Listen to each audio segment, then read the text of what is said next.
வணக்கம் and welcome to cricket channels Tamil channel. இந்த video நம்ம பற்றி பார்க்க போகிறோம். ஆர்சிபி அணியோட க்ரீன் ஜெர்சி, அதுக்கப்புறம் சென்னை வந்தடைந்த நம்மளுடைய ஆர்சிபி வீரர்கள். ஸோ டோட்டலாக ஃபஸ்ட் நம்மளுடைய ஆர்சிபி டீமோட க்ரீன் ஜெர்சியை இன்றைக்கி ரிலீஸ் பண்ணியிருக்காங்க. ஸோ அந்த ரிலீஸ் ஈவெண்ட்டில் பார்த்தீங்கன்னா நம்மளுடைய Glenn Maxwell, Siraj, Faf du Plessis, Virat Kohli, Mahipal Lomror and நம்மளுடைய ரஜத் படிட்டர் இவங்கெல்லாம் வந்து ஜாயின் பண்ணியிருக்காங்க.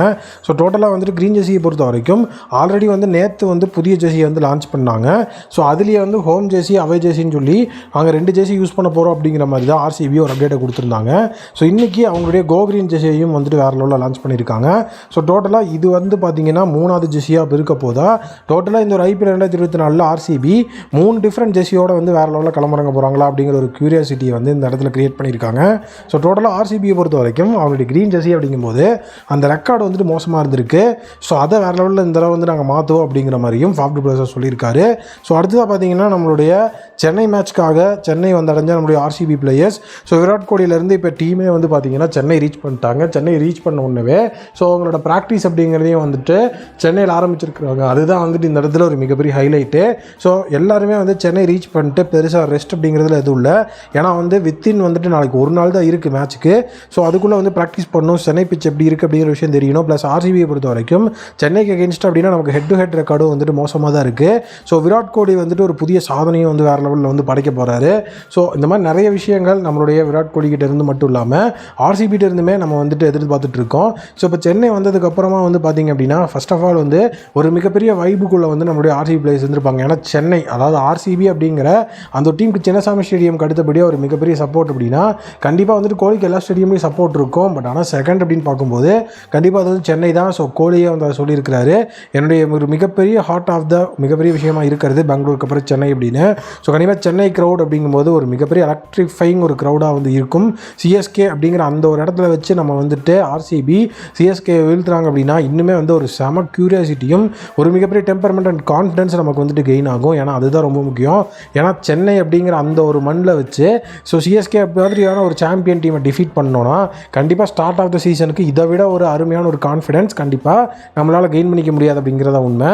ஸோ அடுத்ததாக விராட் கோலியோட ப்ராக்டிஸை வந்து பார்க்கறதுக்கு முன்னாடி நீங்கள் வந்து மோஸ்ட் பெட்டை தெரிஞ்சுக்கணும். இந்த ஒரு IPL வேறு லெவலில் வந்துட்டு நீங்கள் வந்துட்டு வின் பண்ணணும் அப்படின்னு நினச்சிங்கன்னா மறக்காம மோஸ்ட் பெட்டை வந்துட்டு ப்ளே பண்ணி ஜாலியாக வந்து வின் பண்ணுங்கள். ஸோ வேறு லெவலில் இப்போ விராட் கோலி எப்படி வந்து அருமையாக வந்துட்டு இந்த ஒரு சீசனை வேறு லெவலில் சக்ஸஸ்ஃபுல் ஒரு சீசனை வந்து கன்வெர்ட் பண்ண போகிறாரோ அதே மாதிரி நீங்களும் வந்து ஆல்ரெடி உங்களுடைய சீசனையும் வந்து பார்த்தீங்கன்னா சக்ஸஸ்ஃபுல் சீசனை வந்து கன்வெர்ட் பண்ணிக்கிங்க. ஸோ வந்து லிங்க் வந்து பின் கமெண்ட்டில் கொடுத்துருக்கேன். அடுத்ததாக கிங் கோலியை பொறுத்த வரைக்கும் ஸோ அவருடைய ப்ராக்டிஸ் செஷன் செம மாசாகவே போயிருந்தது. ஸோ வந்த உடனே அவருடைய கிட் பேக் எடுத்துகிட்டு டேரெக்டாக வந்து நெட்ஸ்குள்ளே போயிட்டார். ஸோ விராட் கோலியை பொறுத்த வரைக்கும் அவருடைய டெம்பர்மெண்ட் எப்போவுமே வேறு லெவலில் தான் இருக்கும். நேற்று வந்து லைவ் ஈவெண்ட்டில் அவரே சொல்லியிருந்தார், இந்த தடவை கண்டிப்பாக நாங்கள் வந்து சாம்பியன்ஷிப்பை வின் பண்ணுவோன்னு. ஸோ ப்ராக்டிஸ் செஷனில் சூப்பராகவே வந்து நம்மளுடைய கிங் கோலி ஒரு வெறித்தனமான பெர்ஃபார்மன்ஸை கொடுத்துருந்தாரு. ஸோ ப்ராக்டிஸ் செஷன் என்ன நடந்ததுன்னா தனி ஒரு வீடியோவை வந்து அப்லோட் பண்ணுறேன். இந்த இடத்துல வந்துட்டு ஸோ ஆர்சிபி சைட்லேருந்து இப்போ அல்சாரி ஜோசப் வெர்சஸ் ஃபெர்குசான் அப்படிங்கிறத வந்து ட்ரை பண்ணி பார்க்க போகிறதா சொல்லியிருக்காங்க. ஸோ அல்சாரி ஜோசப் அப்படின்னா ஃபெர்குசான் இந்த 2 பேத்தில் யாராவது ஒருத்தர் தான் 11ல் வந்துட்டு அந்த ஓவர்சீஸ் ஸ்பேஸ் அட்டாக் அப்படிங்கிறத லீட் பண்ண முடியும். ஸோ இப்போ இது வரைக்கும் பார்த்தீங்கன்னா அல்சாரி ஜோசப்க்கு தான் ப்ரியாரிட்டி அப்படிங்கிறத கொடுத்து ப்ராக்டிஸ் செஷனில் இருந்தாங்க. ஏன்னா அது வரைக்கும் வந்து பார்த்தீங்கன்னா நம்மளுடைய ஃபெர்குசான் வரல.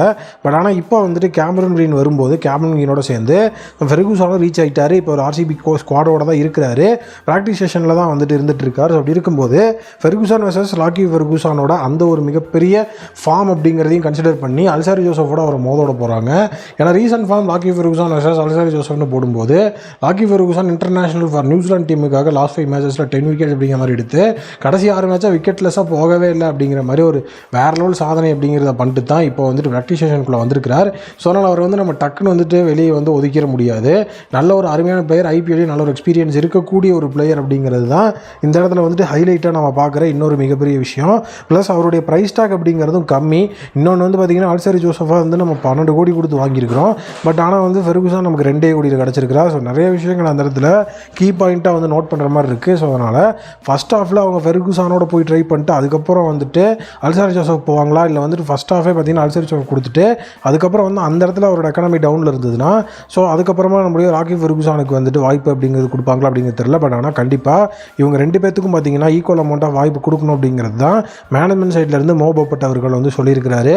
ஸோ இப்போது எனக்கு தெரிஞ்சு வந்து லாக்கி ஃபெர்குசானோட வந்து இனிஷியல் ஸ்டேஜில் வந்து ஸ்டார்ட் பண்ணுறத விட அல்சாரி ஜோசஃபை ஸ்டார்ட் பண்ணி, ஏன்னா நம்ம வந்துட்டு ஒரு பெரிய தொகை அளவுக்கு எடுத்திருக்கோம் அப்படிங்கிற ஒரு மிகப்பெரிய விஷயம் எல்லா மேனேஜ்மெண்ட்குள்ளேயும் ஓடிட்டுருக்கோம். அதனால் வந்துட்டு இனிஷியல் ஸ்டேஜில் அவரை ஸ்டார்ட் பண்ணிட்டு அந்த இடத்துல அவர் வந்துட்டு நல்லா பண்ணார்னா கன்டினியூ பண்ணலாம், இல்லைனா கண்டிப்பாக லாக்கி ஃபெர்குசனுக்கு வாய்ப்பு கொடுக்கலாம் அப்படிங்கிறது என்னுடைய ஒரு ஒப்பீனியனாக இருக்குது.